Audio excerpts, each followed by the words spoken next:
நிகழ்த்தச் சொன்னது போல் இருக்க வேண்டும். அசுரர்கள் நம்மை தாக்க வந்து விட்டார்கள். உன்னை காப்பாற்றிக்கொள்.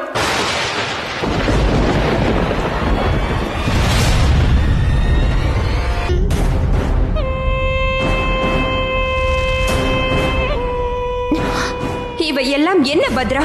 எனக்கு ஒன்றும் புரியவில்லையே. பிறகு எப்படி இவர்கள் நம்மை தாக்க வந்தார்கள்?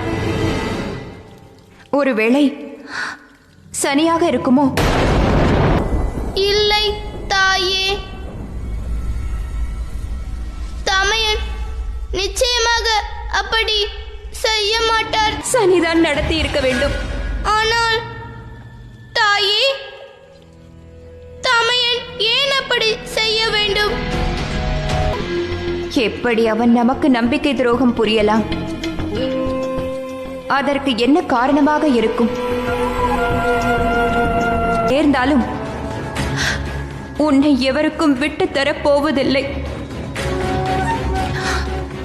ஏனெனில் இனி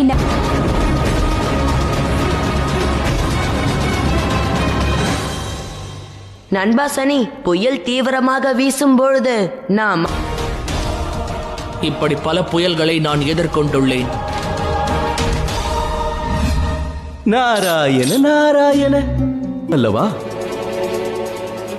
இப்பொழுது தேவர்களின் தேவன் மகாதேவனின் தூதுடன் உங்களை காண வந்துள்ளேன். தாங்கள் விரைவாக சூரிய லோகத்திற்கு.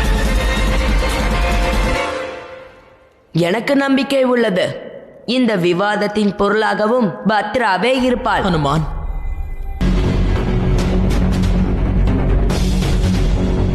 பாதாளங்களில் நடந்த அழிவுகளை பார்த்தாள். அப்படி இருந்து பத்ராவை நிரபராதி இல்லை. காலச்சக்கரமே தங்களது அனைத்து கேள்விகளுக்குமான விடைகளை அளிக்கும். எது முறையானது, எது முறையற்றது என்பதை காலமே.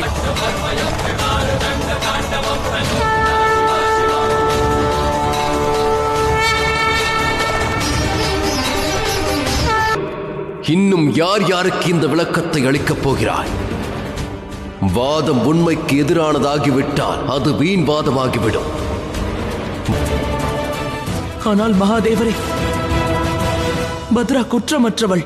அவள் அப்பாவி. நீ யதார்த்தத்தை விட்டு விலகி நடக்கிறாய் சனி. பத்ரா. ஆனால் மகாதேவரே, தங்களது கழுத்திலும் ஆலகாலம் தானே உள்ளது.